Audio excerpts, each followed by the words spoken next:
Good morning, everyone. Today is Wednesday, July 9th, 2025. My name is Eric Feaster. I'm on the professional development team for Maryland's Department of Health, Developmental Disabilities Administration. We welcome you to today's regional provider meeting. Before we begin, I want to ensure that the meeting has civility. The free expression of diverse viewpoints is a fundamental value of our group. This freedom carries the responsibility to engage respectfully, which means treating one another with dignity and respect and good faith. Uncivil behavior, disruptive conduct, abusive language, threats, or harassment will not be tolerated and may lead to being excused from the meeting. Thank you for helping to keep this productive and comfortable for everyone. If you would like to use closed captioning so you can read what is being said, click this button. Sometimes the transcription is not exact, but it's pretty close. Today's presentation is available in the handout section. Click here where you see the paperclip to download the presentation slide deck. The webinar is also being recorded and will be made available tomorrow on the DDA YouTube channel under the DDA Medical Waiver Amendments 2025 playlist, and the presentation slides and the webinar recordings will be available on the DDA Waiver Program website tomorrow as well.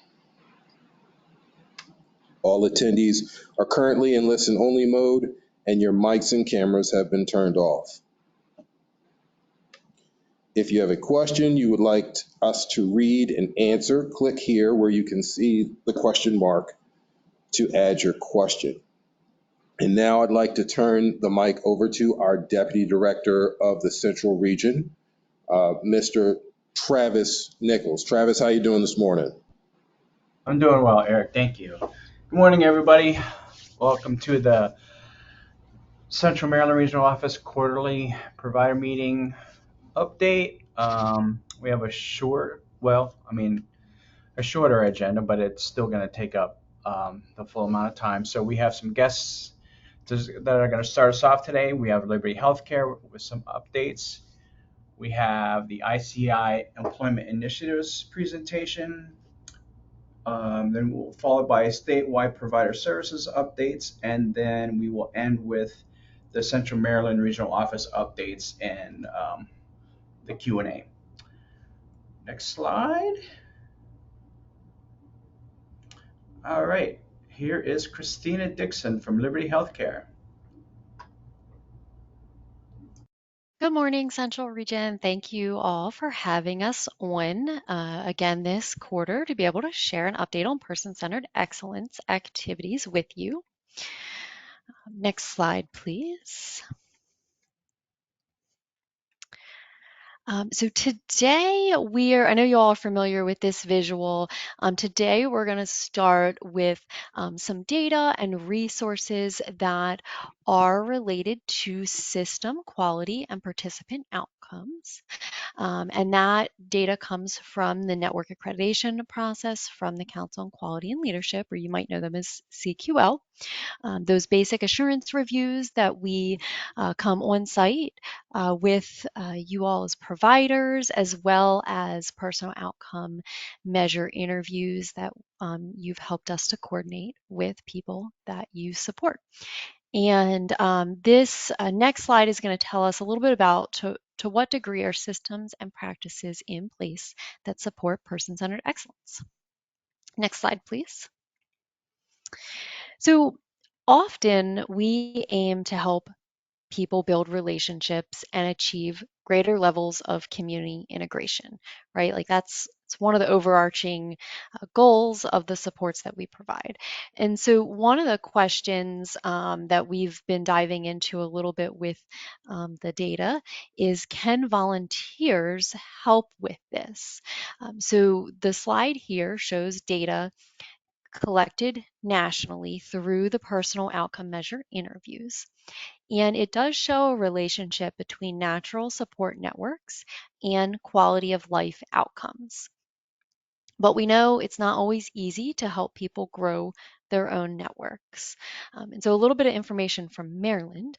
of the 89 providers who have participated in a basic assurance review with Liberty, 21% of those providers engaged volunteers to build capacity for natural supports. However, many of you who we spoke to told us how you engaged volunteers prior to the COVID-19 pandemic, and that those programs had paused and may not have been resumed following the pandemic. So maybe you already have systems or that your organization has used in the past, and could you revive some of those systems to start engaging volunteers again? Do you already have a structure and a framework for volunteer programs or to recruit volunteers for your organization to help with supports for people? And if so, could you identify volunteers who naturally have skill sets in networking? Or could you leverage any other skills that volunteers may have to help promote the outcomes of the people that you support? One Maryland organization is doing a lot with volunteers. So the League for People with Disabilities, they have a comprehensive volunteer initiative that they shared a lot of information with us about when we went on site to conduct their basic assurance review with them. They have a volunteer interest form available directly on their website, and that's monitored regularly. And they've also developed a robust volunteer orientation for people who come into their organization. They have they work with many volunteers, whether they're individuals, corporate volunteer groups, or other networks. And so they engage different types of groups of people. And they also celebrate the impact volunteers have in their newsletters, social media posts, and special communications. So just wanting us to think about if we start to help people build on those natural supports. You can see on this slide, for instance, people have natural supports in place. They are 243% more likely to participate in the life of the community, 241% more likely to have friends. And so are there ways that we can leverage the volunteer networks and relationships that you all have, or maybe the programs that you've used in the past to help people have those outcomes present? Next slide, please. And the data that we just shared on that slide was from a data brief that the Council on Quality and Leadership put out. So if you're interested in seeing that full article, you can access that on their website using the link here. Next slide, please. And then we're going to talk a little bit more about natural supports and volunteers as it relates to some of the data that we've collected through participant and family voice. And this is the National Core Indicator surveying, which tells us to what degree are participants experiencing quality services and supports. Next slide, please.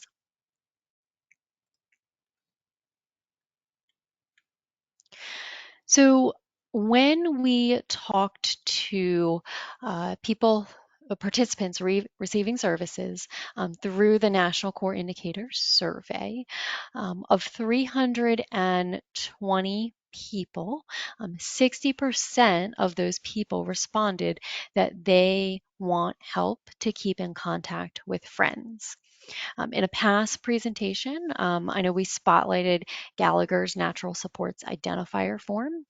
If your organization uses that form, has adopted that, or uses any other way to identify who, how, and the desired frequency a person wants to connect with others, could you then leverage some of those relationships with volunteers to work individually with people to help them to connect or reconnect with people that they've identified that are important to them, some of those friends or natural supports?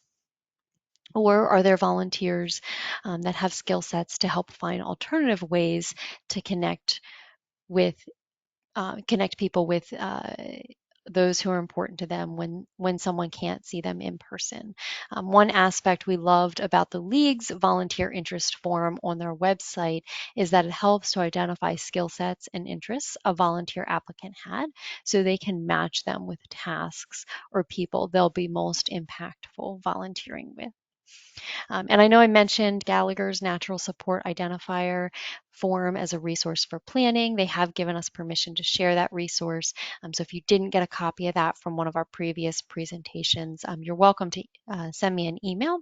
My email address will be on the last slide of this presentation, and we can make sure that we get that over to you as a resource. Next slide, please. And we've been taking some time each time we meet to share data at a glance documents with you from the National Core Indicators surveying. This is from the 2022 to 2023 survey cycle. And if you go to the next slide, please. Last time we met, we shared family responses from those families who lived with their loved one in the same home. Today, we're sharing responses from families who don't live with their loved one within the same home. And we hope that this information will be particularly of interest to providers who support people to live residentially, as the respondents are primarily people who live and are supported by your services. One thing that I do want to note is that 74%, you'll see on the bottom right-hand corner of this data brief, 74% of the respondents for the Family Guardian Survey in the 2022-2023 cycle were people who lived in a group home.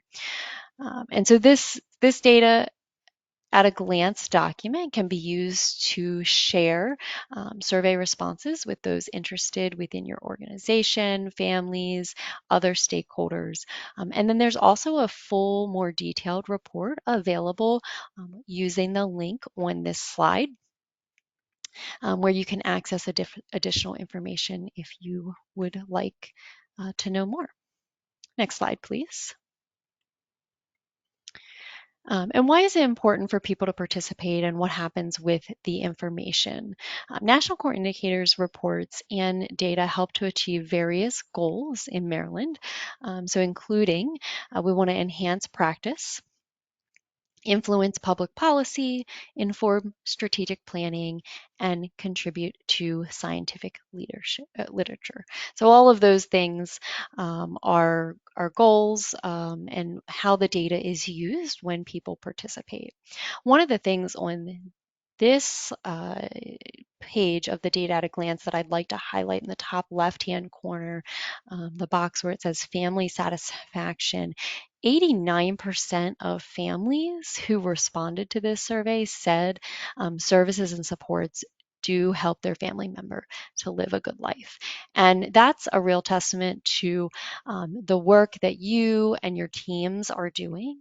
And so I think it's just really important. There's a lot of positives that you can pull from this data, really important for team members and other stakeholders that you all engage with to know that many families are indicating positive experiences with services.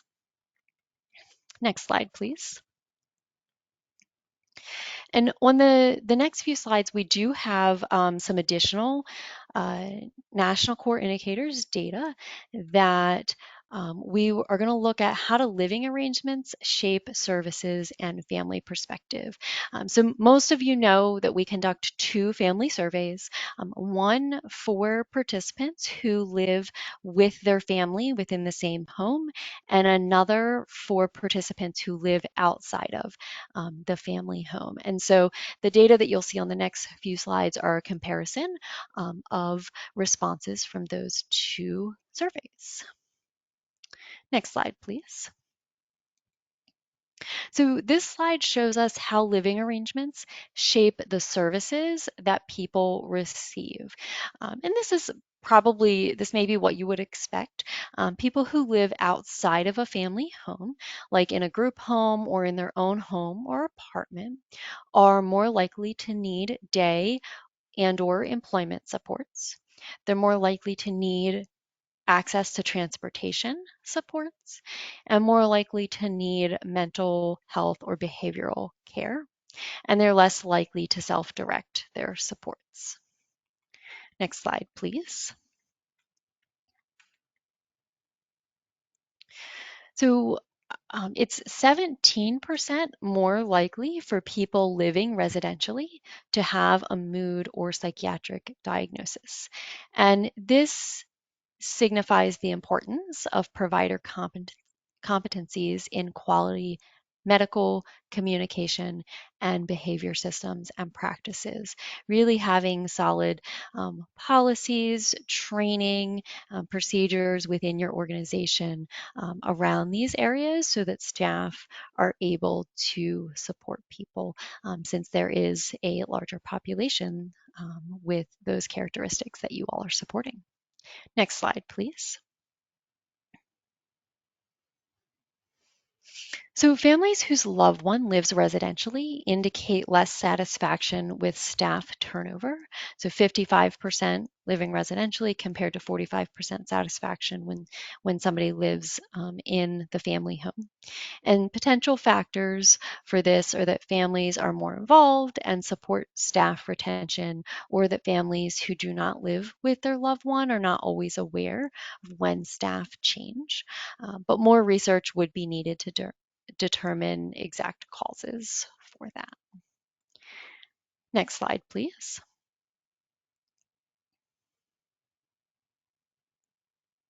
Families whose loved one lives residentially indicate less satisfaction with feeling their choices and opinions were heard by coordinators of community services. So that's a 50% satisfaction when someone lives residentially versus 65% satisfaction when somebody lives in the family home. And potential factors for that are families whose loved one does not live with them, may not be included in the planning process and monitoring processes, or there are other provider team members that are also influencing the plan. Again, additional research would be needed to identify exact causes, but one thing that we can do is any team member can ensure that we're encouraging participation from the family at the level that the participant would like. So making sure that we're understanding the person's preferences for how involved their family is or family members are in the planning process, and then helping them advocate for that through the process. Next slide, please. And our last slide here from NCI is about families whose loved one lives residentially. They express less choice of coordinators of community services and less choice of direct support professionals when they live residentially versus when they live at home with family members. And during April's provider meeting, we shared some resources on how to engage people supported to have choice and provide feedback on their staff. And so that might be a presentation to revisit, or if you'd like those resources, again, you are welcome to email me and I can send those over to you to ensure that you have them. Next slide, please. And then we're also going to take a look at where we're at currently with system compliance. And this tells us to what degree are DDA standards being met. Just as a reminder, our qualified provider reviews, claim review, critical incident and restraint investigations, level of care, and person-centered plan reviews all make up this system compliance area. Next slide, please.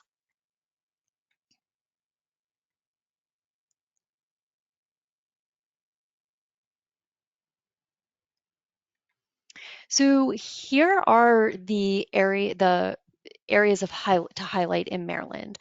So the areas that we are meeting or exceeding compliance already. And this is with first, the Office of Healthcare Quality, Investigation, Timeliness, and Completeness, financial accountability of traditional and self-directed claims that have been reviewed, Coordinator of Community Service Billing Compliance, participants having choice of waiver services and providers, and the initial level of care process, which includes timely and complete comprehensive assessment for new enrollees. So all of those measures are at or above 86% compliance for this most recent quarter.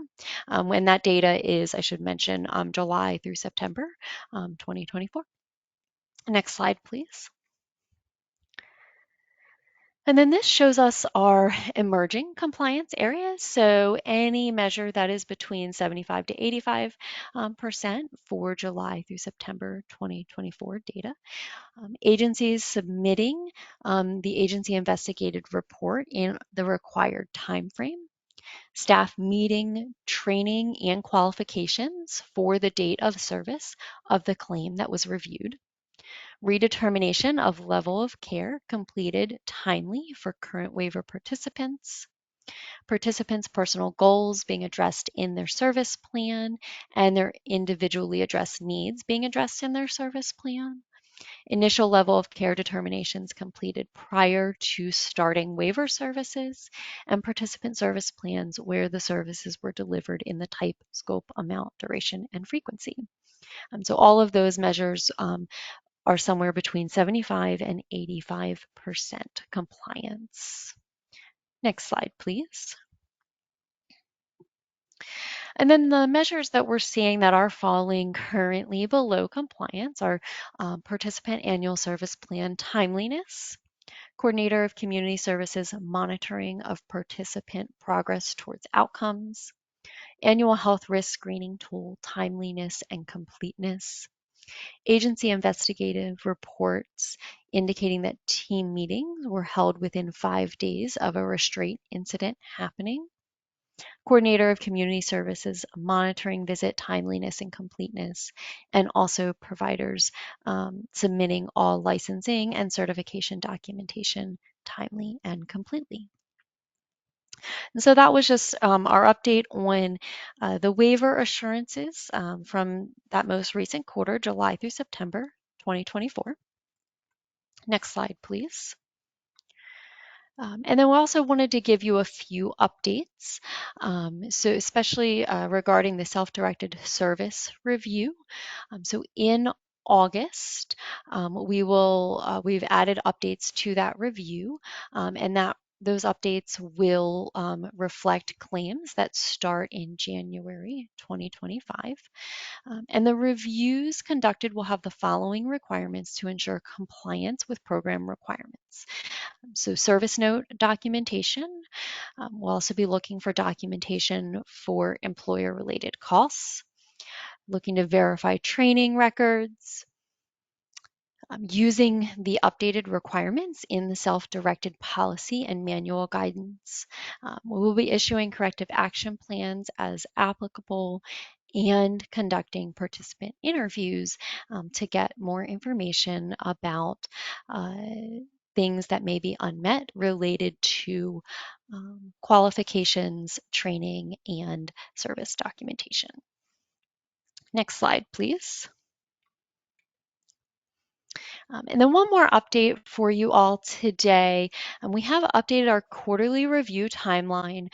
Many of you may have noticed that, or not, that we did not send, for instance, claims documentation, service documentation requests for claims at the beginning of this month. Generally, we do. We have adjusted our review timeline by a month. And this is to be able to provide you and DDA more recent data on claims, provider training and qualifications, person-centered plans, level of care assessments. And in order to do that, we are shifting our quarterly review process by 1 month's time. And so the table below will show what the new review period will be. Our next review period, instead of, like I mentioned, starting 8 days ago on July 1st, it actually will be beginning on August 1st and go through October 31st. And we will be sampling from a 6-month time period, so January 1st, 2025 through June 30th, 2025. And we're sampling from a 6-month time period to ensure that there aren't plans, claims, level of care assessments, etc., that are missed during this transition. So this is our transition period. You may notice that we'll request documentation from that entire 6-month span instead of a 3-month span. And then following October, our next quarter will begin on November 1st, 2025, and go through January 31st, 2026. And that will sample data that came from July 1st, 2025 through September 30th, 2025. So we'll be back on a quarterly schedule at that point. But what this did allow us to do is push up the the sample period that we're reviewing during our review period. So we are collecting more recent data. Next slide, please. Lastly, just as a reminder, we do have a webpage on DDA's website where you can find additional information like standard operating procedures for each type of review, resources, newsletters, and data summaries and reports. And then if you go to the next slide, please. Lastly, we do like to ask for your feedback on the reviews that we've conducted. So if you have directly participated in a review that Liberty conducted this year and you have not already completed our feedback survey, please go ahead and scan the QR code on this slide and provide responses to, it's a brief survey, about 10 questions. Your feedback will help us to know how useful the reviews are to you and how we can improve each review experience. So we appreciate your feedback on that. Next slide, please. And then here is my email address. If you are interested in any of those resources or have questions about the review, feel free to email me. And then if there is time, we can go ahead and take questions.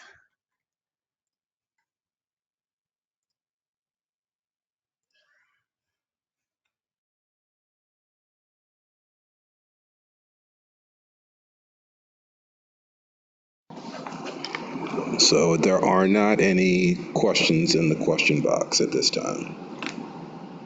Okay. Thank you all so much. Thank you, Christina. Next up, we have John Butterworth and John Shepard from the Institute for Community Inclusion to discuss some employment data. Take it away, Johns. Super, thanks so much, and great to be here. John and I are both from the Institute for Community Inclusion at UMass Boston, and just as a little background, we've been involved with DDA in a variety of ways for a little over 15 years now, starting with their membership in the State Employment Leadership Network, which is a membership collaborative of 26 states right now that are interested in working on improving employment outcomes. If you could skip to the next slide, that would be great. Our goal today is primarily to provide a brief summary of the employment and meaningful day data that each of you who are a meaningful day provider provide a couple of times a year for us. And for those of you who may not be familiar with the data, a chance for an introduction to that data that may be useful to you as you think about your work. The data collection is kind of the longest piece of our direct technical support, goes back to 2013. But we also have a couple of other pieces to our current work besides the membership in the State Employment Leadership Network. One is, two of them are training related. There's currently running a cohort of 30 people who are engaged in a hybrid model of receiving their ACRE Employment Specialist Certificate. Folks are completing online modules for the basic coursework, but also coming together as a learning community, completing field assignments as part of receiving their certificate, and we'll also be getting some personal implementation follow-up from the course leader for that.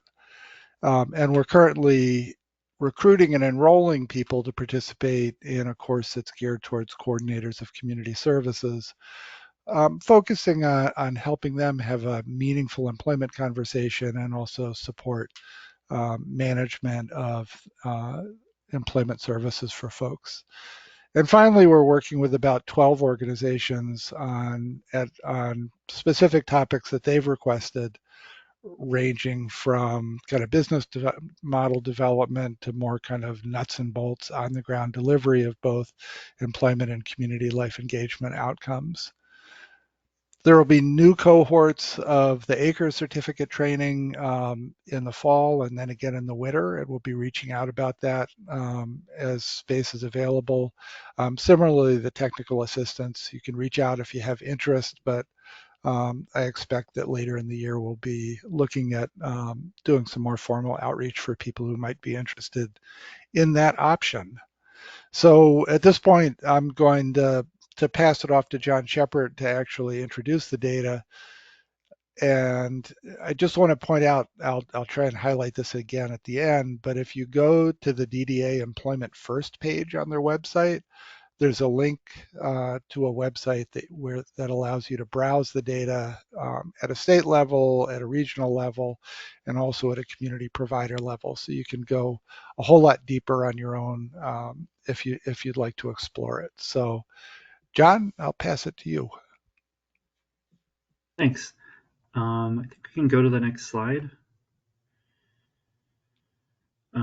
They might be a bit out of order. If you don't mind going 2 more ahead, and then we can circle back at the end. Thanks so much.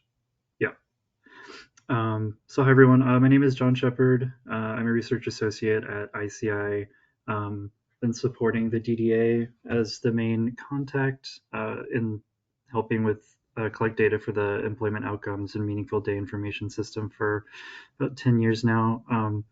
Like John mentioned, today I'm going to be giving a quick review of the purpose and goals of the information system. For anyone who might be unfamiliar, I'm going to be reviewing some data, reviewing the data that providers are expected to enter into the information system, share some trends from the past few years, and then give an update of the current data collection reporting period that's going on right now. So just some background, like I said, in case you're less familiar with the project, the DDA Employment Outcomes and Meaningful Day Information System was established in 2013 with the purpose of meeting the DDA and its community of stakeholders' goals of Maryland's position statement on employment services. So to do this, we here at ICI collect and analyze and report on longitudinal data with the goal of improving participation in integrated employment and the quality of employment outcomes. The data is then compiled into tailored reports, and it's also, as John mentioned, included on a data display website where you can review summaries for providers across Maryland.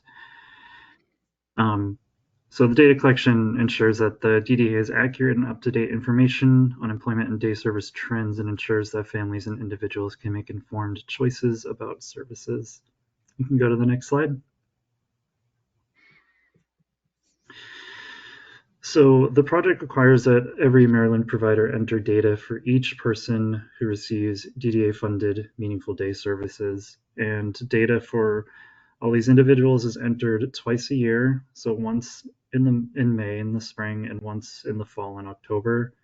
And the data that is entered is tailored so that each organization can choose any 2-week period within the target month. And for each individual, so all the data is a 2-week snapshot of employment and day participation during the target month. Next slide. So on this slide is a list of the specific activities that we ask you to enter data on for each individual. And we ask that providers indicate whether the individual participated in individual competitive jobs, individual contracted jobs, group integrated jobs, self-employment, facility-based jobs, community-based non-work or community engagement, and facility-based non-work. And when it's applicable, to the activity, we also ask you to enter the total hours worked in the 2-week period, gross wages earned, whether the individual received paid time off, whether the activity was a set-aside contract, and whether they participated in volunteering in regards to community-based non-work. We can go to the next slide. I just also want to mention that in summary, the data collection effort is what we're looking at is individual outcomes rather than the services themselves. So the focus is on, and what we look at is how the individual is spending their day, how many people are working across the years, and how these things change over time. So next I'm going to go through a few slides that share the current data that we have, as well as some interesting trends over time. And this slide summarizes employment data from the most recent finalized reporting period, which is in the fall of October 2024. So in October 2024, the data showed that 2,776, or 33% of individuals reported were working for pay, and that out of these people, 13% worked full-time. What we saw between the spring and the fall was that average wages in competitive integrated employment increased from $637 to $650, and the hours remained pretty consistent and were consistent over the past 4 years. So compared to 2019, which was, as we know, before the COVID pandemic, the percentage of individuals in competitive jobs increased from 23% to 28%, where the average wages increased from 430 to 650 in 2 weeks. And as mentioned before, the hours have remained pretty steady, around 37 to 38 hours across this time span. We can go to the next slide.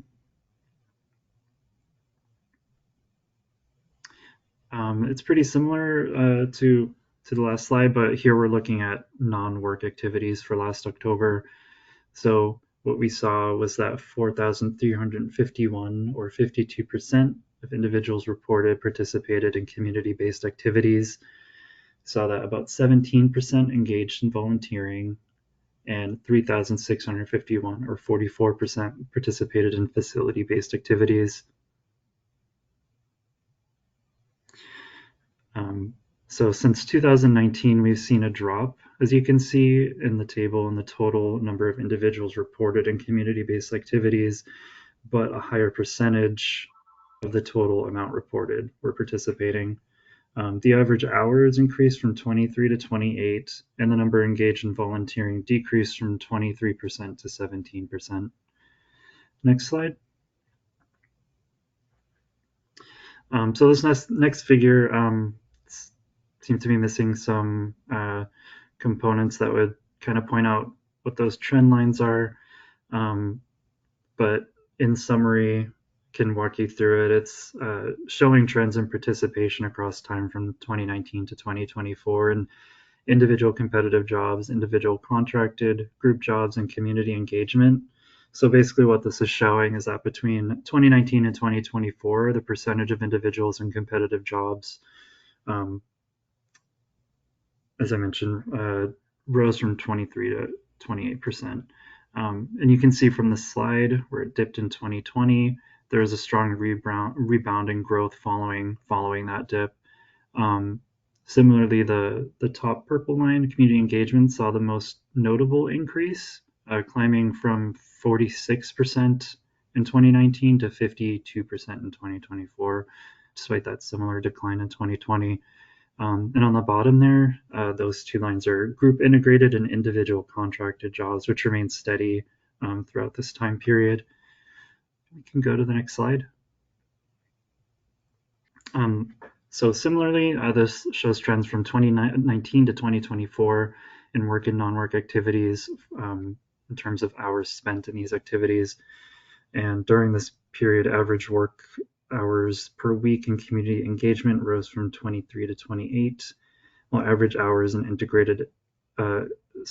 individual competitive and contracted jobs remained fairly steady, hovering around 40 to 42 hours, while group integrated job hours showed a modest increase from 31 to 39 over the same period. You can go to the next slide. So what this table is showing is that there are many individuals participating not only in employment, but also in community-based and facility-based non-work at the same time. So we see out of everyone reported, it's 2,461 who participated in both community-based and facility-based non-work. So the table shows the number of individuals who participated in both activities. And in summary, among those in competitive jobs, 22% also participated in community-based non-work and 15% in facility-based non-work. Participation in non-work services was even higher among those in sheltered employment, with 42% also in community-based and 62% in facility-based non-work. Notably, as you can see, over half of individuals who were self-employed also participated in community-based non-work and facility-based non-work services. Next slide. Actually, could we just circle back to the ones we skipped? Thank you so much. So it'll be the table about regional breakdown. Yeah, perfect. Thank you. So as you can see, we can also break down service participation by region. So what this table shows is the range of participation differs across the 4 Maryland regions. The percent participating in any integrated job ranges from 20% in Eastern Shore to 36% in Central Maryland, with the majority of individuals participating in individual competitive jobs in each region. Participation in community-based non-work ranges from 44% in Central Maryland to 69% in Eastern Shore. And next slide. So this is just a quick review of the current reporting period. Providers are entering data for the May reporting period of 2025. The time span is May 1st to May 31st, with a pretty soon deadline of July 15th. Currently, what we see is, in the next week, we'll have a ton of submissions, but as it is right now, about 202 providers have entered data, and out of these individuals, more accurately, 63 providers have completed entering their data, with another 29 who are currently in progress. So that brings us to a total of 5,660 records that have been completed out of an estimated 9,251. If anyone has any questions, you should have my email address if you need new accounts or want more information. I'll be sending out another reminder this week about the data collection period. And that is all I have. And let me know, John, if I missed anything. Nope, that was great. Just a reminder that you can browse the data yourself at, it's statedata.thinkwork.org/MDDA, or you can go more simply maybe to the Employment First page on the DDA website, and there's a link that'll take you to that online data reporting website. And we would be more than happy to spend time in a deeper dive into these data at some point, either with this group or with smaller groups, if that's something that you'd be interested in. You can reach out to john.shepherd@umb.edu with data questions, or to me, john.butterworth@umb.edu, if you have questions about other parts of the work, and we would be more than happy to take questions.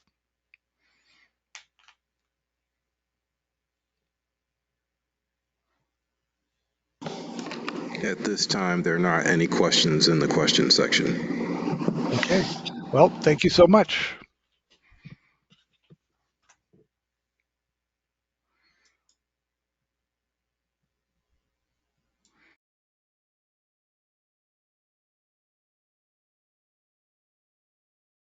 All right. Hello, everybody. Next, we're going to have some brief updates from the statewide provider services. I guess there's nobody here from state. I can go over this. The National Core Indicators State Workforce Survey, just like the Johns just pointed out, that survey has gone out. Please get on those surveys, get them completed, If you have forgotten or can't find the emails, reach out to the regional offices and we can get you pointed in the right direction for those. It has been extended to the end of the month. Please don't wait till the end of the month to do it. Get started on those right away. Next slide, please.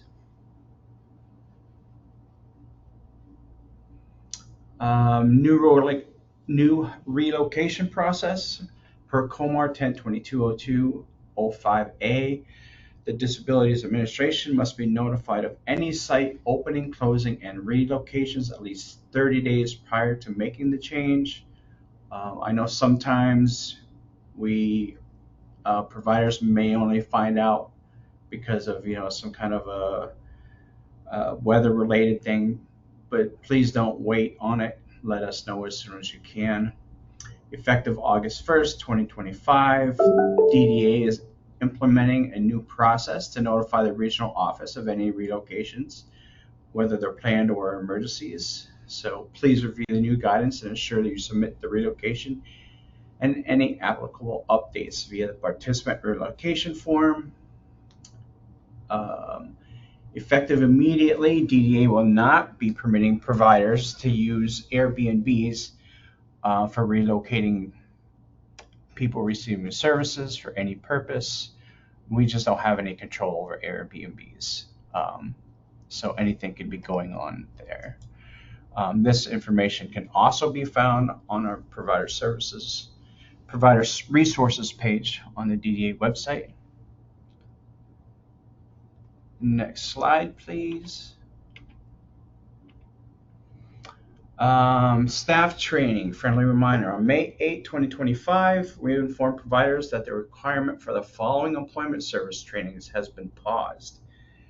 The basics of employment first, customized employment, facilitation of natural supports and principles of fading, the role of the job coach, the basics of benefits awareness, and self-employment.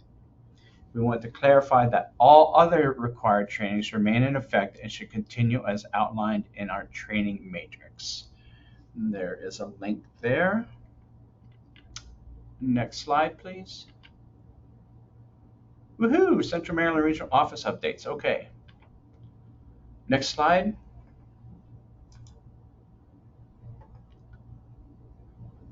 Actually, there is a question about the Airbnbs. I understand that we can no longer use Airbnbs for relocations. Are we still able to use them for resident vacations if that is their choice?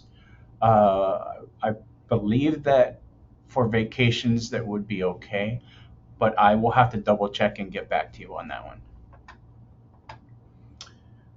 All right, next slide.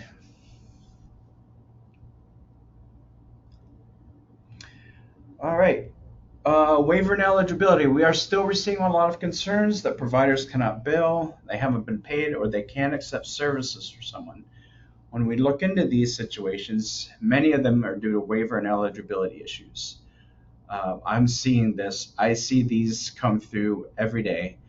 Teams should track people's MA and redetermination efforts. If these processes aren't kept updated and someone falls out of the waiver, there's no way for a provider to get paid. The waiver is the mechanism to receive payments in order to bill. DDA does not have the ability to backdate waivers when this happens. So please make sure that the teams are staying on top of redeterminations and waiver eligibility. Next slide, please.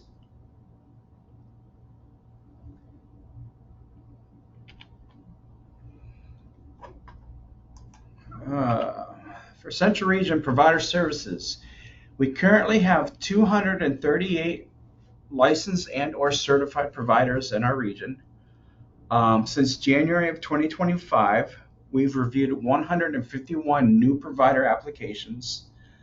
Of those applications, we've approved 4, with 147 of those applicants being denied. And we currently have 47 that are pending review. Since January, we have also completed 147 provider site visits, and 46 of those have been new site inspections, whether it's rehabilitation sites or licensed residential homes. And all 3-year renewal letters have been sent out. Next slide, please. I know that this slide was on the last presentation, but I left it in for this one because we are still having providers and CCSs reaching out to the regional office with concerns about billing or PCPs, various issues. But what really slows us down is when you don't provide us this information. We need the person's name, their LTSS number, what service is being affected, what are the dates. If it's a licensed service, we need the address and the MA number of that site as well. If it's a billing issue, what exceptions have you received? And then, a summary of what the team has already tried to do would also be very helpful. For the Central Region, most of these issues come across my desk, and it's very rare that I'm able to get a first email and get all the information I need and be able to go into LTSS and start looking at what could be the cause of the issue. So please ensure that you're giving us all of this information when you reach out to us. Next slide, please. Excuse me. Programs of self-directed services. So there are approximately 1,400 people in the self-directed services delivery model in the Central Region, and we are processing about 400 to 500 PCPs per week, reviewing them. Next slide, please. A significant number of these plans are returned for clarification on services requested and require additional documentation. To ensure efficiency, teams should work collaboratively to address these clarifications within 5 business days. Some plans require new service referral acceptances from DDA providers. These requests should be reviewed within 3 days. This is something that, as I've been reviewing more plans recently, I have been seeing. So please make sure that you as the providers are reading and accepting. The CCSs are staying in contact so we can get these processed and moved along. Please check the effective dates for annual plans. That date should be the same as the annual plan date to avoid any gaps in billing. Next slide.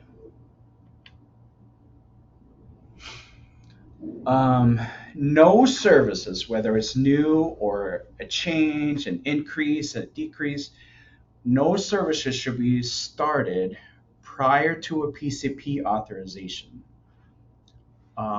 And I would also ask that you make sure, follow up with the CCS, follow up with the region if you have to. Also make sure that the waiver is still active. We are still having providers that are starting services without there being an approved PCP. The regional office plan reviewers continue to prioritize the review of urgent plans for people who need access to new or increased services. In urgent situations, the person-centered plan details section includes an option to indicate whether the person-centered plan needs to be reviewed within 10 business days of submission due to a significant issue or change in the participant's needs, such as they start a new job or they're coming home from a long stay in a hospital, such as getting a surgery. The CCS will select a yes next to an urgent to indicate that the DDA's review of the person-centered plan needs to be expedited. And please do not take advantage of this. And this is for emergencies only. Most situations can be handled through the traditional revised PCP process. Next slide, please.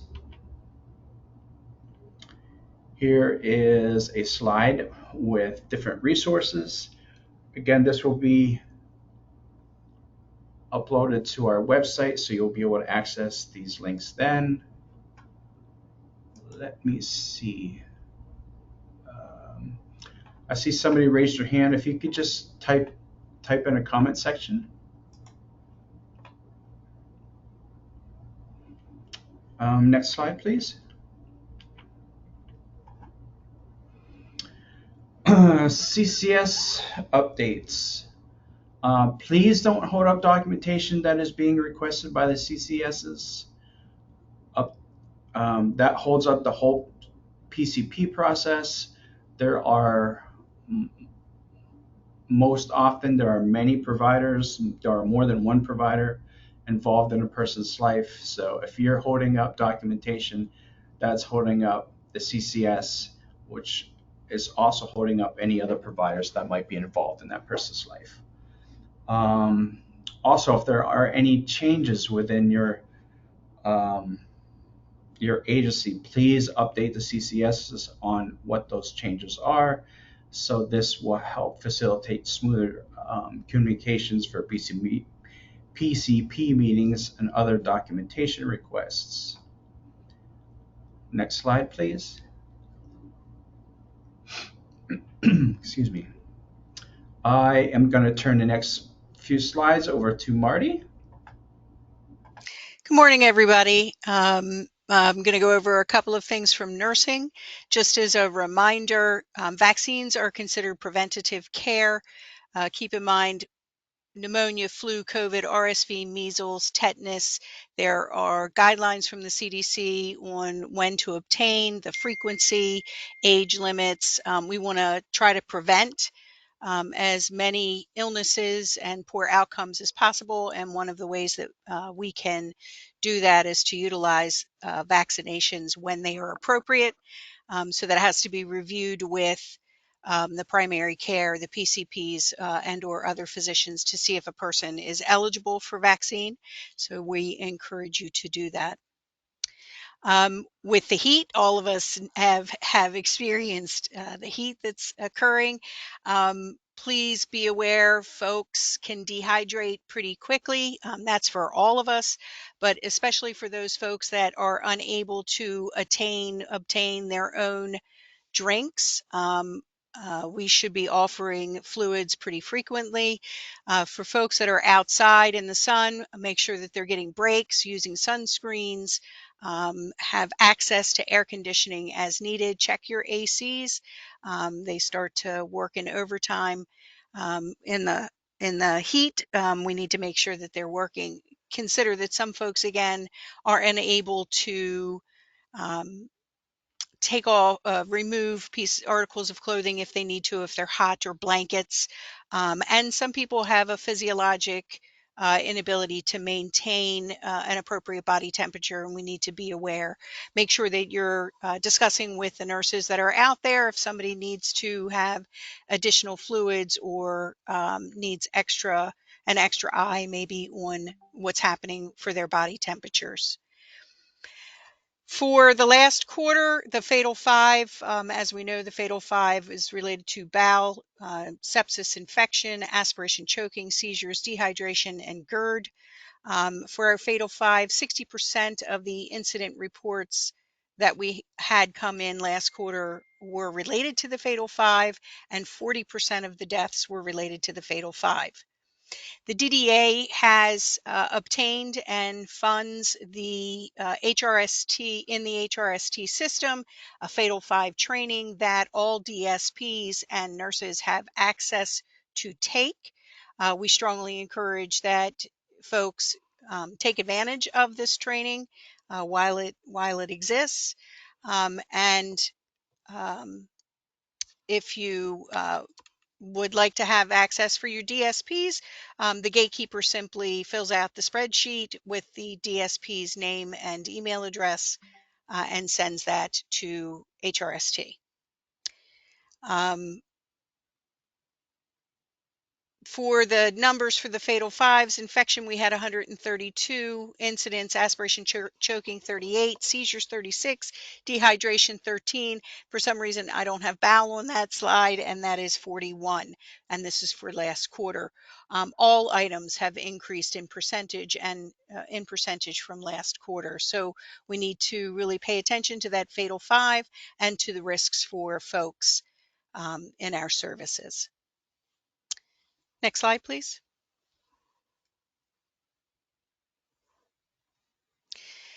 For the nursing supports, keep in mind that the DDA in its waivers has described 3 nursing support services. They are nurse consultation, nurse health case management, and nurse delegation. All 3 services include assessment, self-medication screen, and an HRST review. For delegation, that's when we talk about the delegation of medications. To meet the delegation model in DDA, there has to be medication treatment delegation.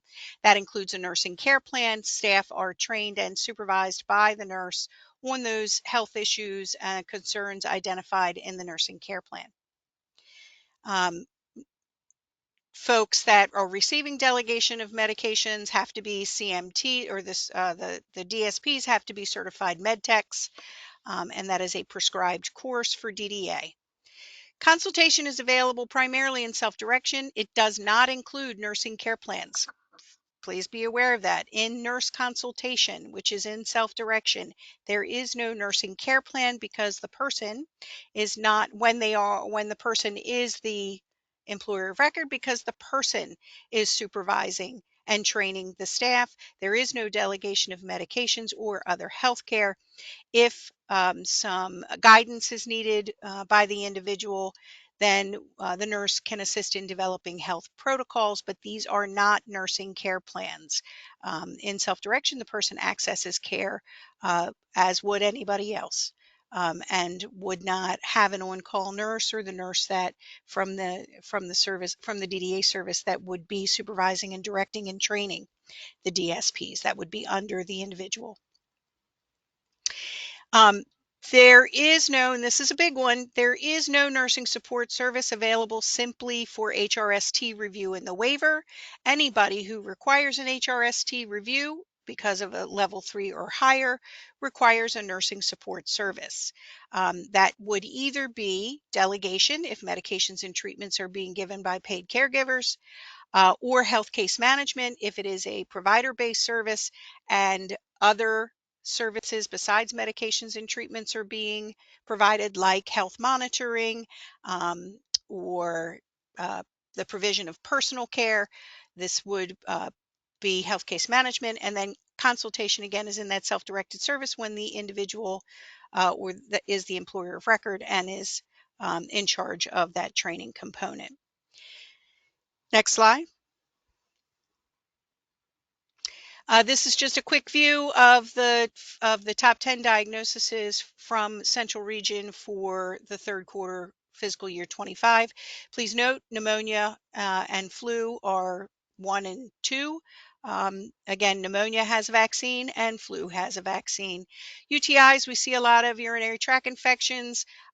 Folks need to be hydrated. Folks need to be moving as they can, and training needs to be done for anybody that requires the provision of personal care where staff are toileting. Folks should be, the DSPs need to be trained in appropriate procedure for personal care. Falls at 43, this is sort of where we were last quarter as well. If a person has fall risk, make sure that they are being seen by OTPT, getting in-home safety evaluations for recommendations for modifications to the home to reduce fall risks, and or using appropriate assistive devices like walkers and canes, wheelchair if needed, and staff have access to the training by the folks that do that training primarily, which is OTPT, occupational therapy, physical therapy. It goes to the nurse only after the occupational physical therapy creates those plans, if the OTPT is not continuing as part of the treatment team.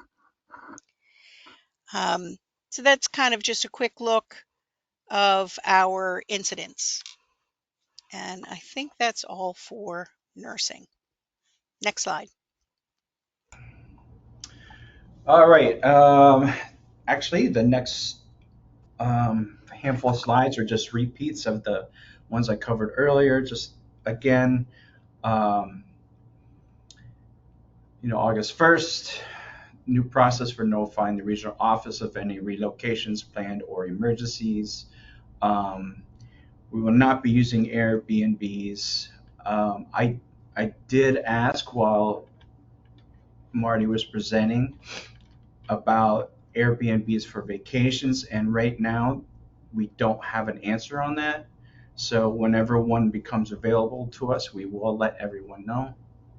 Next slide, please.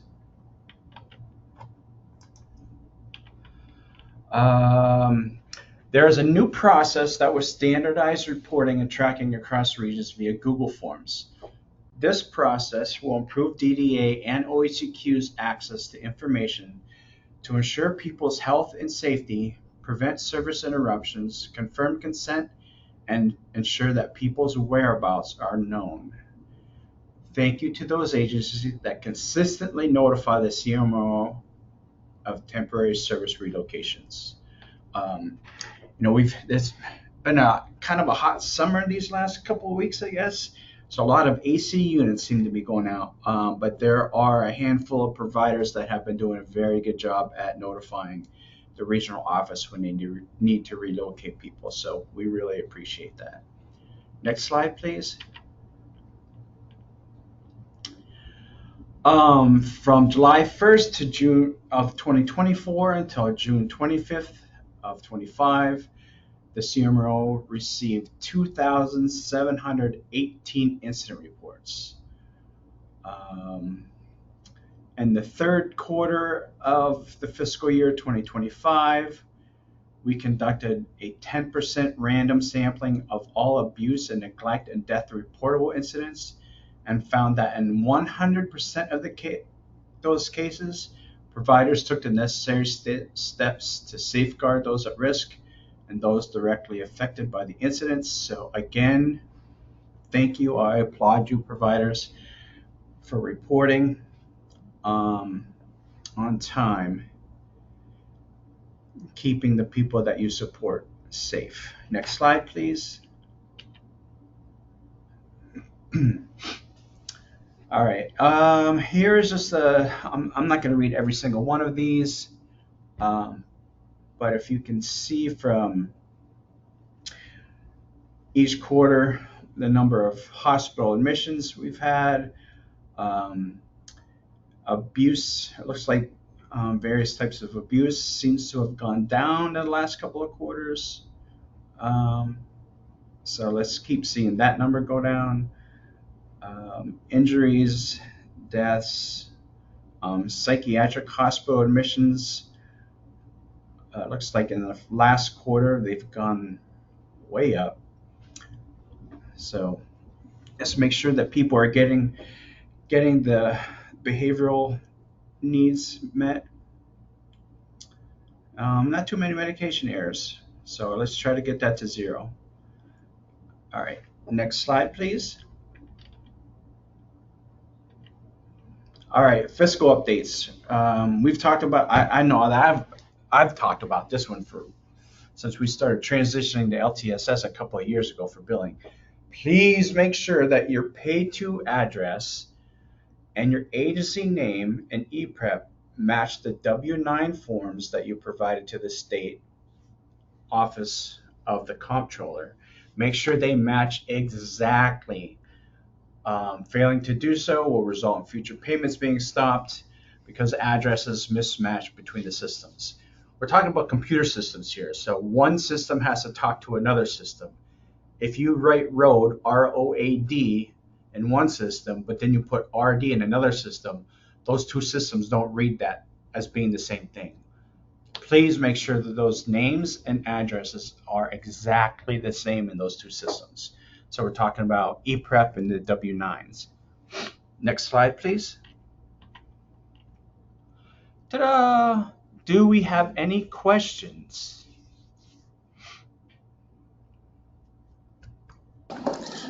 There are a few questions in the question box. Okay. Oh, geez. All right. Is there a limit for the in the rate nursing under DAYHAB? For example, is a person's need for a nursing care plan in DAYHAB to justify the need for one-to-one support and provide ongoing staff training billable on the DSAT under nursing support services? Or is this still considered in the rate under DAYHAB? Um, Kendra, Oh, Marty, yeah, I go can ahead. take that. This is Marty. So I just would like to flip that a little bit. The individual's health conditions supports the nursing care plan, which then might support the need for a one-to-one versus the one-to-one needing to be, or the nursing care plan or the one-to-one needing to be supported because there's a nursing care plan. So the assistance that's required in the service that the person needs would be what would support it, and that would be reflected in the care plan. However, all meaningful day, the nursing is an included component of that DAYHAB rate, or in the meaningful day rate, so that wouldn't be separate. The exception would be if there's an individual who is um, got a new high risk health issue coming out of a hospital, or a new diagnosis, high risk health, and staff need to be trained. There is an opportunity for a short term um, increase for that nursing in order to train the staff to do the skills or the monitoring, the observations that would be required. Example would be if you have somebody coming who has never had a G-tube before, and they're coming back to the DAYHAB after a G-tube, staff need to be trained on that G-tube, and so that would be an opportunity to request short term for increased hours for the nurse to train. That plan has to be developed by the nurse for these specific hours, and it has to taper off. It's described in the waiver, I believe, under the nursing support services. Thanks. Thanks, Marty. Next question. Would you elaborate on what the issues are with Airbnbs? If trained staff accompany the individuals under their care, what are the issues with these? I don't know for sure. I can say that Airbnbs are not licensed by OECQ. So these are homes that DDA nor OECQ has been able to see and verify that they're okay for people to live in. Shireen, do you have some more information on that? Yes, can you all hear me? Yep. All right, thank you for the question. So, one of the primary concerns with Airbnb, as Travis stated, is it is not a licensed site. DDA nor OHCQ have any knowledge relative to, does this particular Airbnb have smoke detectors? Do they have fire extinguishers? All of the things that OHCQ typically looks for when they go out to license a new site. They are expecting that those same requirements would be in an Airbnb. And because the Airbnbs are privately owned, the private owner has to agree to allow a state entity, and some of these Airbnbs are not even in the state of Maryland, to allow a state entity to come in, inspect their homes, and determine whether or not they're safe to accommodate individuals, whether it is for 1 day, 2 days, 3 days, a week, 2 weeks, etc. The question relative to vacations, that question is still being reviewed and under consideration. And once a determination is made, I am quite sure that DDA will make that announcement so that everyone is well informed. And there is a follow up from somebody that said at the SMRO meeting yesterday, they said that Airbnbs for vacations are okay. Um, we at the Central have not heard that yet, so I will wait until we have something official come out before I answer that definitively. Correct. Um, For emergency residential relocations that cannot be scheduled, such as bed bugs, broken AC units, no electricity, would you elaborate on the new notification process? CCSs are always notified. Will they be notifying DDA? I can't say that CCSs will be notifying DDA. It actually should be the responsibility of the provider to notify DDA. That was my understanding when I worked for provider agencies, that it was our responsibility to notify DDA, not CCSs. So we had to notify the CCS and we had to notify DDA both. Shireen, go ahead. Yes, that is correct. It is the responsibility of the provider to notify DDA as well as the CCS. The form is going to ask some detailed information relative to points of contact for this relocation, where the relocation is where the individuals are being relocated to, specifically an address, and in some cases it is a hotel. And so the CCS would not have that information, that preliminary information. And so, yes, it is the expectation that the residential provider would notify DDA and the CCS. And so others will know once DDA gets that information, we have a responsibility to notify the Office of Healthcare Quality so that they are on alert that should an incident happen at XYZ Hotel, they have knowledge that this group of individuals from this specific provider is at this specific hotel. So there is a behind the scenes process that the regional office participates in as well. All right, thank you, Shireen. The next question is provider specific, but I will answer it generally. If you are waiting for the region to review and approve a plan and you haven't heard anything and it's been a little while, please send an email to, you can send an email to Bianca, Rashawn, Kendra, and myself, and one of us will follow up on it.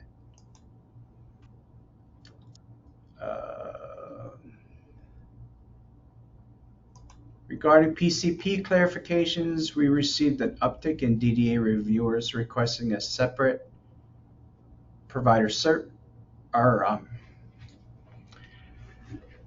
PS schedule. Can you clarify that this is not in the billing guidance? We put the days, times, and activities in the SIP and get kickbacks every week from reviewers.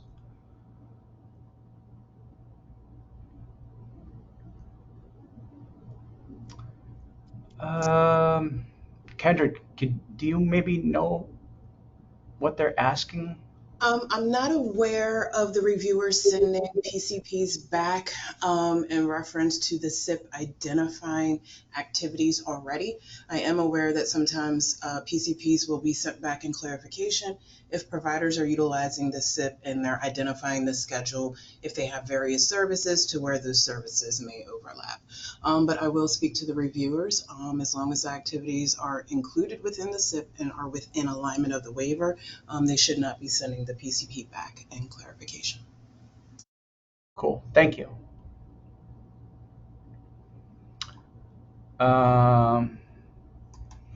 The training matrix link on the slides did not work. Will you just send me an email regarding that, and then I will see if we can get that fixed.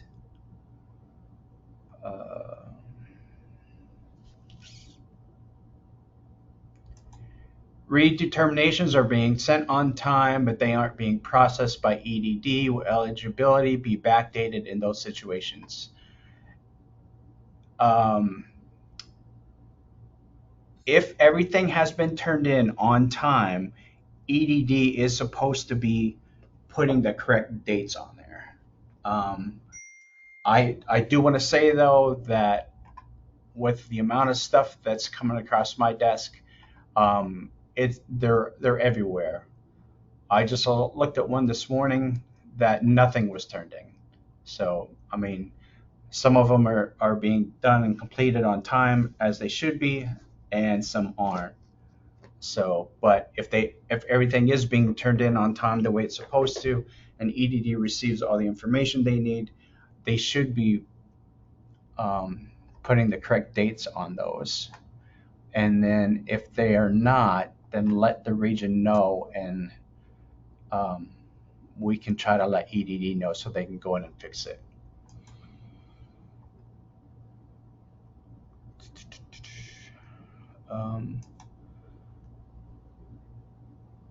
What should be done when all waiver paperwork has been submitted and EDA is just not processing, returning calls, emails to providers? Again, if everything is in, at some point EDD will get it all in there.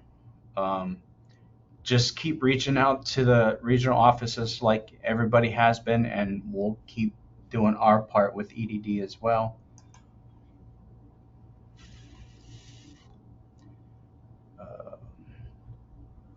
What is the most reliable way to find out what are all of our individuals' redetermination dates? Your CCSs should have access to those, or whoever is the representative payee for the person. We've been receiving letters from EDD ending people's Medicaid, even if the waiver applications have already been sent. What is this about? I can't answer to that because DDA and EDD are two separate entities. So I don't know why they would be sending applications or ending people's Medicaid if the applications have already been sent. It could be that the dates don't match. It could have been that the application was received after a due date, something like that.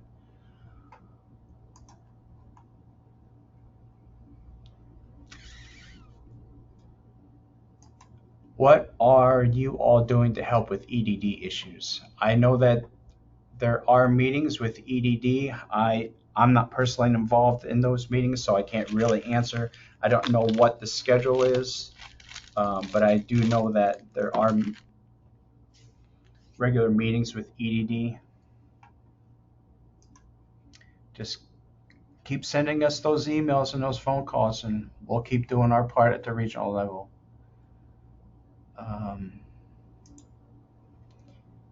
Again, EDD is not responsive, not processing waivers. Just keep sending those to us. Another question about Airbnbs and vacations.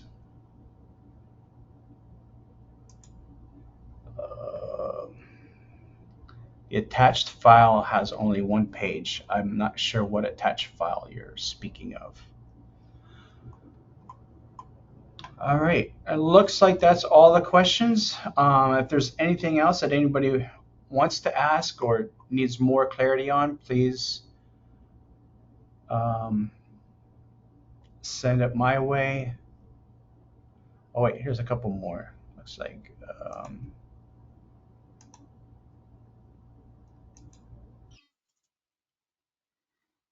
will the PowerPoint be available to review after the meeting? I think they said that it'll be available tomorrow on the website. That's correct, but also they can download the PowerPoint if they click on the paperclip icon. You should be able to download it to your laptop or PC and open it up that way. Okay, thank you, Eric. Another provider-specific question. If you have any issues, please send those to myself and Rashawn and Bianca. We will try to get somebody to answer.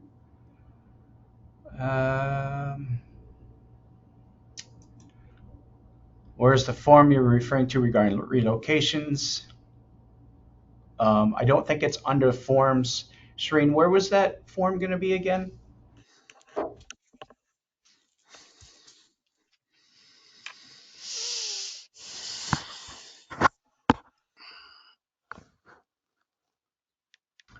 All right. So I don't think it's under the forms. There is a link to it on this PowerPoint though, so you should be able to get it off there tomorrow. Yes, it should be, the link is in the PowerPoint and it should take you directly to the form.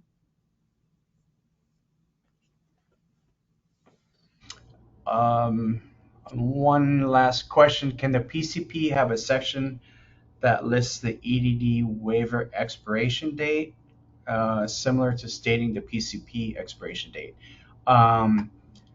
It's not in the PCP, but it is available in the person's LTSS and their information on LTSS. The CCSs, I know for sure, have access to that. So you could always reach out to the CCS to get a person's waiver dates.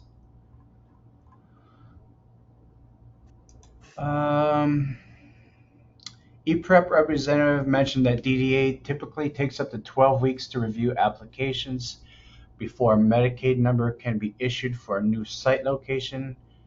Is there any possibility for DDA to expedite the review process? If so, could you please share the appropriate email contact for follow-up? At this point, we're working as fast as we can. I would let you know that the regional offices do not have access to ePrep. I personally have never even seen ePrep, so I don't even know what it looks like. But please, I know I do get a lot of emails and phone calls regarding ePrep. Just keep sending those emails and those phone calls our way, and we'll try to send them up the line, get them taken care of. You know, just as all of the providers, you have your limited resources, you know, DDA has theirs as well. So I hate that it takes that long, but at this point, there's really not much else that can be done about it.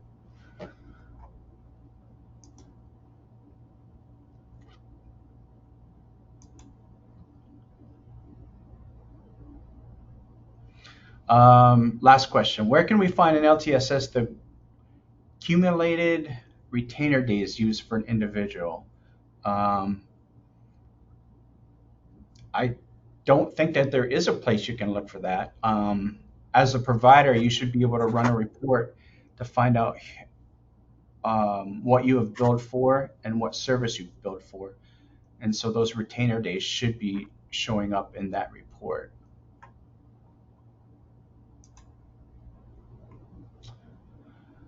All right. Well, thank you everybody for joining us this morning. I really appreciate it. Keep up all the hard work.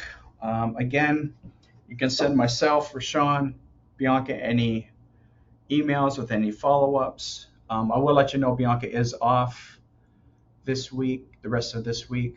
So if you don't hear from her right away, don't panic. But Rashawn and I are here. Thank you, everybody.